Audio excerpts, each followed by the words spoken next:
guys, I am Elsa. Now we will learn together. I will give you the information about my conclusion of direct and indirect. Let's go, we learn together. Before we learn about direct and indirect, we need to know about the meaning of direct and indirect. So, what's the meaning of direct and indirect? For direct is a sentence words that are spoken directly by the speaker. For indirect is a sentence you turn to report the speaker's words to the others. So, indirect speech is used when we want to report someone's words to others indirectly.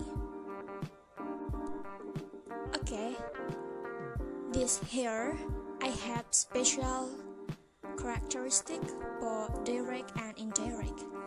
Before, I want to tell you about MC and SC. MC is main clause and SC is subclause. For direct, main clause plus commas plus quotation mark subclause. For indirect, main clause plus conjunction plus subclause. For conjunction, usually we using that. Okay, if main clause is simple past, that will change is pronoun, tenses, and adverb.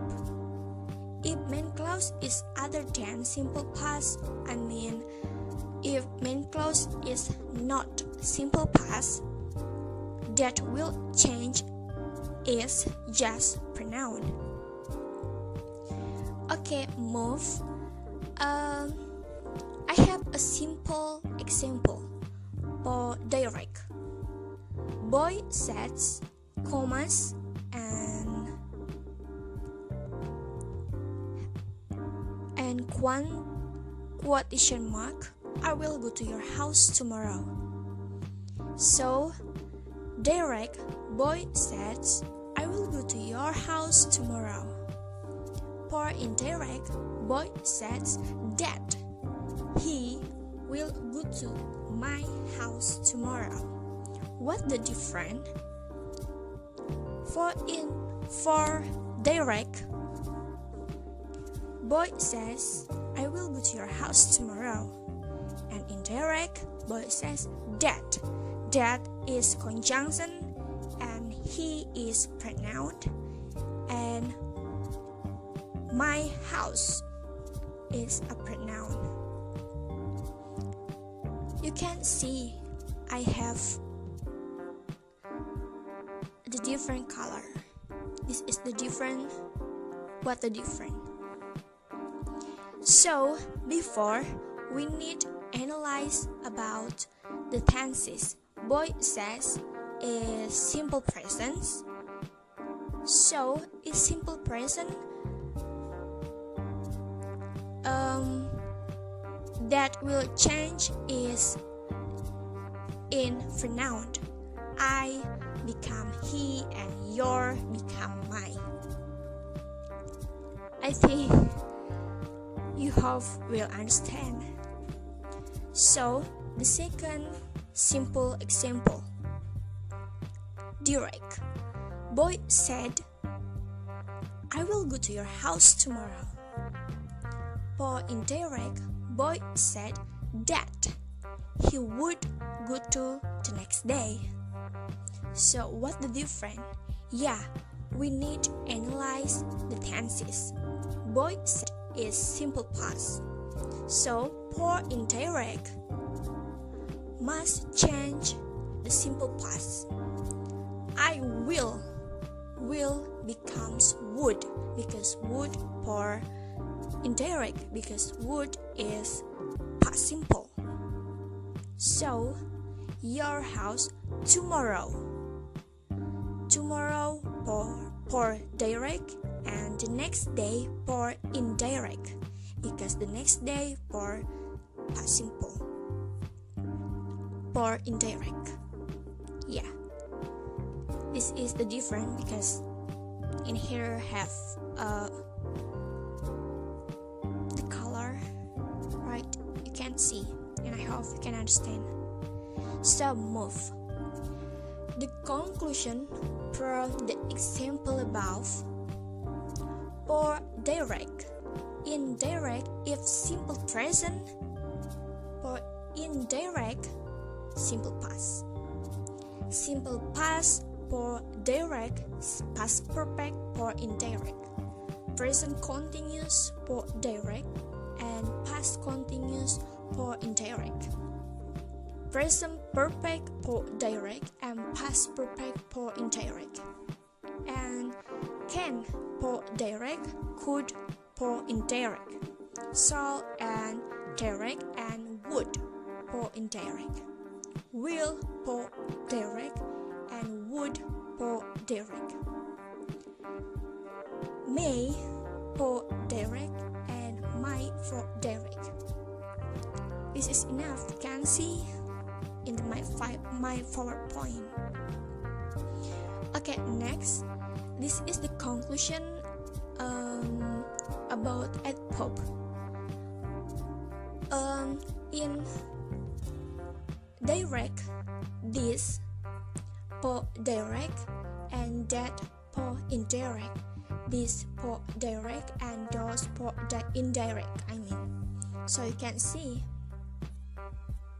here, there, now, then, today, that day, tomorrow, the next or following day, yesterday, the day before, or the previous day, or you can see. So move.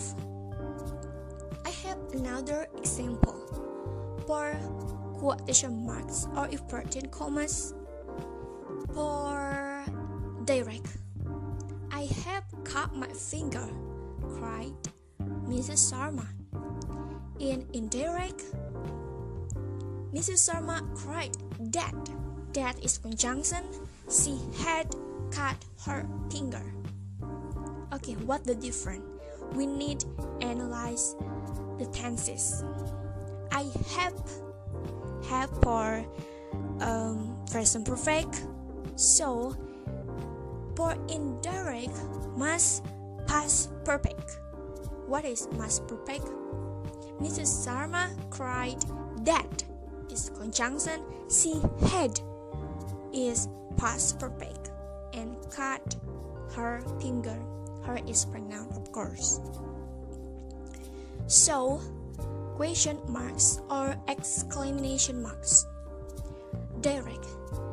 Is it bleeding very much? Miss Sharma asked. Okay, I'm repeat again. Question marks and exclamation marks. Direct. Is it bleeding very much? Mr. Sharma asked. For indirect, Mrs. Sharma asked if it was bleeding very much. So what the difference? Before, for conjunction is that. But in questions mark or exclamation marks, special characteristic for conjunction is if. Mrs. Sharma asked if it was for the past simple, bleeding very much. So in an indirect or reported questions, the subject comes before the verb, not after it. You do not ask the helping verb do to form reported questions. So, for example, direct. Paul said, "What time does the bus come?" Does. Okay. For indirect, Paul asks, "What time the bus came. You do not, as the helping verb do, or indirect. It's clear. This is the conclusion that I got from the material I studied. Thank you and see you. Bye.